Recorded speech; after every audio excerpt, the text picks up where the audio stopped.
بھلا مشرک اچھا ہے یا وہ جو رات کے وقتوں میں زمین پر پیشانی رکھ کر اور کھڑے ہو کر عبادت کرتا اور آخرت سے ڈرتا اور اپنے پروردگار کی رحمت کی امید رکھتا ہے؟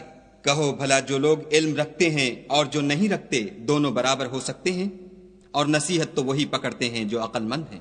کہہ دو کہ اے میرے بندو جو ایمان لائے ہو اپنے پروردگار سے ڈرو، جنہوں نے اس دنیا میں نیکی کی ان کے لیے بھلائی ہے اور خدا کی زمین کشادہ ہے، جو صبر کرنے والے ہیں ان کو بے شمار ثواب ملے گا۔ کہہ دو کہ مجھ سے ارشاد ہوا ہے کہ خدا کی عبادت کو خالص کر کے اس کی بندگی کروں، اور یہ بھی ارشاد ہوا ہے کہ میں سب سے اول مسلمان بنوں۔ کہہ دو کہ اگر میں اپنے پروردگار کا حکم نہ مانوں تو مجھے بڑے دن کے عذاب سے ڈر لگتا ہے۔ کہہ دو کہ میں اپنے دین کو شرک سے خالص کر کے اس کی عبادت کرتا ہوں، تو تم اس کے سوا جس کی چاہو پرستش کرو۔ کہہ دو کہ نقصان اٹھانے والے وہی لوگ ہیں جنہوں نے قیامت کے دن اپنے آپ کو اور اپنے گھر والوں کو نقصان میں ڈالا، دیکھو یہی صریح نقصان